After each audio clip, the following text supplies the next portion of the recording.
Mainstream science says not to trust your own senses, as if what you were born with isn't good enough for you to use to interpret your own reality. What you need to do instead is just leave it up to people who are more intelligent than yourself to give you their interpretation of reality, and you need to just absorb that and regurgitate that and operate according to what they've told you. The way we teach science is you're just some empty vessel and we pour the science into you and then you regurgitate it on an exam. Like a good citizen, like a good sheep. But that's not going to work for a lot of people. A lot of people are coming back to the conclusion that their five senses are, in fact, the only tools that they really need in order to determine what's real and what's not, what's feasible and what isn't concerning their reality. Let's have a quick discussion about the ISS.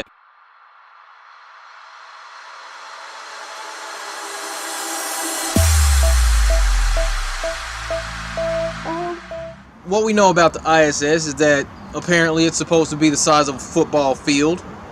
This thing was supposedly constructed in the upper atmosphere. Once you leave the surface of the Earth, you get to a certain altitude and then gravity just turns off. Here on Earth, gravity's supposedly pulling everything towards the center of mass, but once you get up to about, I don't know, 90 miles or so above the surface of the Earth, suddenly gravity just switches off and you can orbit.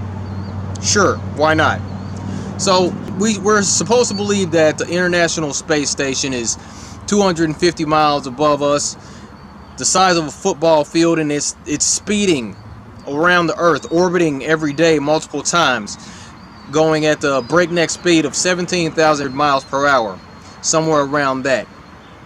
Well, recently I forced myself to watch about 15-20 minutes of the ISS live feed, and during that time I noticed a couple things. Well, you know, for quite some time there was no land. There were no land masses that this thing was supposedly flying over for that amount of time. But, you know, I'm just watching that. It just seemed to take a while. Perhaps they were flying over an ocean, supposedly, at that time. But, you know, someone in the feed says, okay, look, here we are, about to come up on California. The ISS is supposed to be going 17,000 miles per hour. If we're looking at the speed of the ISS approaching this landmass, and then we have to think about the length of the United States from west coast to east coast, which they were saying that it was going, you know, over, it was approaching the west coast of the United States. Okay, so we're looking at the speed of approach that it's supposedly approaching the west coast of the United States. And the length of the United States from west coast to east coast is said to be 2,680 miles across from coast to coast. Okay, now, as we look at this ISS going at the breakneck speed of 17,000 miles per hour, supposedly, think to yourself, does this really look like it's moving at a speed to where it's going to be able to cross over the entirety of the continental United States in 10 minutes? Just look for a minute. Does it look like it? In my opinion, I'm going to go with no on that one. But, you know, I rely on my own senses, my own common sense, basically, to say, no, it doesn't really look like this thing is going to cross over the whole continent in 10 minutes going at that speed. So anyway, moving along, looking at some other things. I did some screenshots, did some video captures on this supposed live feed. Now I noticed some things. Looked like the solar panels were kind of a little more flexible than you would expect them to be. You know, you see in this one picture, you see the solar panels are kind of straight, and then seconds later, you see them curved. Weird. I just thought that was a little odd. And that seemed to happen the same time that the horizon was going through these fluctuations in how curved it was. There were points where it was just ridiculous looking. Like, you can tell whatever they recorded this video with was obviously a fisheye lens. So, you know, check the horizon. You see how it lines up here, and then you see how it lines up here. Doesn't have a whole lot of correlation if you just you know, look at the amount of curvature coming from the right side. But again, this is just more things to think about. Alright, now moving along, the ISS is said to be 250 miles above the Earth. That places it in a level of the atmosphere called the thermosphere. According to online searches, the alleged temperature in the thermosphere is said to be between 900 and 3,632 degrees Fahrenheit in the thermosphere, where the ISS is supposedly at. Now, that's one of those things that I talked about already, like the ISS, the external components. A lot of that doesn't withstand the melting temperatures and all that. You think about the aluminum, you think about the glass from the solar panels. Also, by the way, let's take a look at one of the astronauts' gloves here. Okay, this glove, this looks like rubber. Looks like it might be plastic, but whatever it is on this astronaut's hand out in space in the thermosphere doesn't look like it can withstand 900 plus degree temperatures. Okay, so we have to think about these things. I'd have to conclude at some point that these astronauts would get fried if they were out in these temperatures. You know, I mean, come on, what are these spacesuits made of? Seriously, vibranium, adamantium, perhaps, iridium? I don't think so. Looks like these same suits that they use in these these pools that they do their training in, which is also ridiculous because the way that water works is not exactly the way that space would work. Because water, what that does, that kind of creates pressure around the astronaut. Like the deeper you go in the water, then the more pressure it's going to be pushing in. Well, whereas if you're in a vacuum, there's going to be more expansion, in theory. Just more stuff to think about.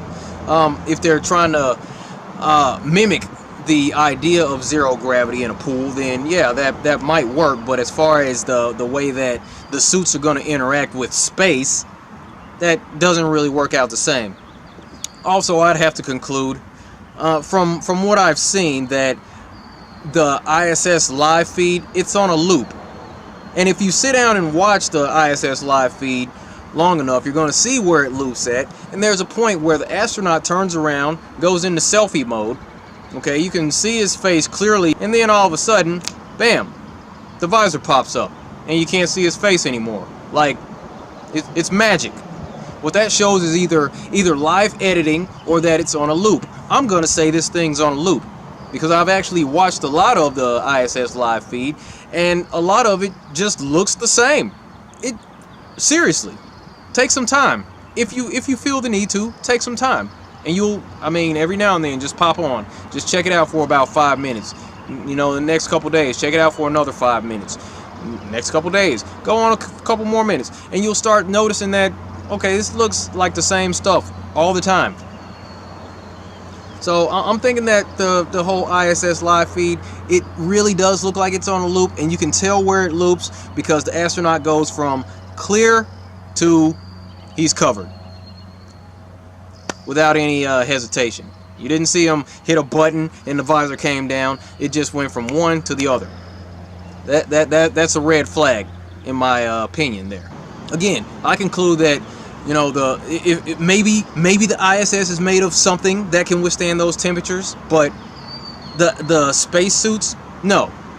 Astronauts would get fried as soon as they got out. Period. But this is where the heliocentric enthusiasts will come out and say, but solar radiation, indicating that the sun works differently because the sun is 93 million miles away and the sun puts out a certain type of solar radiation. Now in space doesn't really have any matter. There's no particles for the sun's heat to connect to in order to create those temperatures. So heat works differently out there. You know, since it's a vacuum, there's no particles. It's not the same. But when those solar rays come from 93 million miles away and enter Earth's atmosphere, then we get to actually feel some heat. Basically, that heat and temperature work differently out in space. How convenient. Personally, I find it somewhat more feasible that the sun is actually a local source of light and heat, just as we perceive.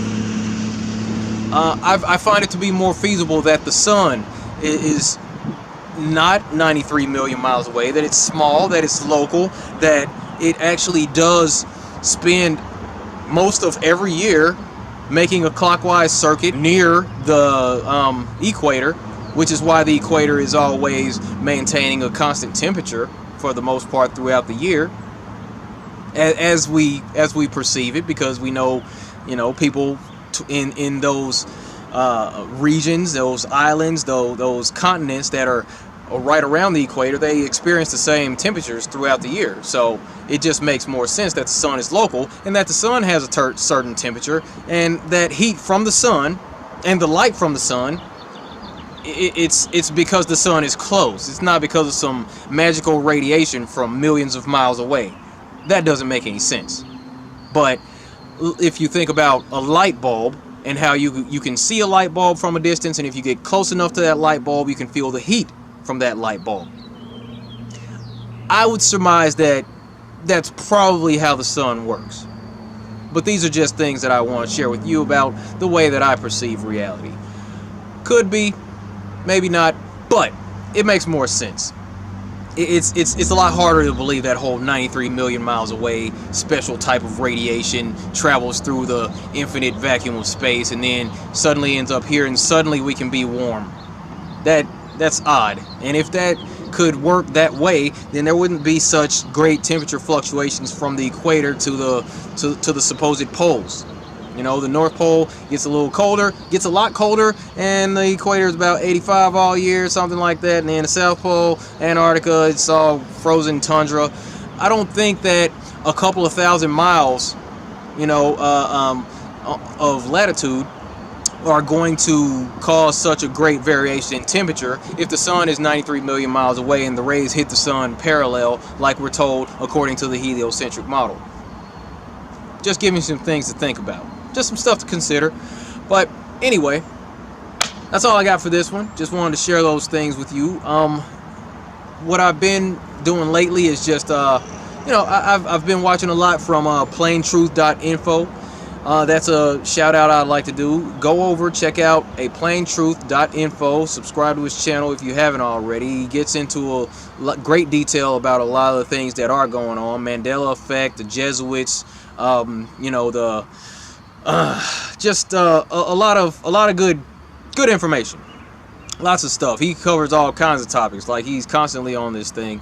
So great information coming from him all the time. He gets into the fiat currency system, the fake media. I mean, you name it, he's on it. He's got a video about this stuff. So check out plaintruth.info. Just want to do that quick shout out. Other than that, that's all I got for this one.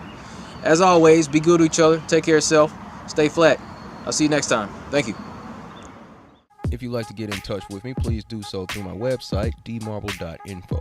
If you'd like to support my efforts, please go to the tab at the top that says Health Store. Click on that tab. It'll take you to a storefront. You can register as a customer and start shopping. Also, you can reach me at any of these other social media platforms. I'll see you in the next video. Thank you.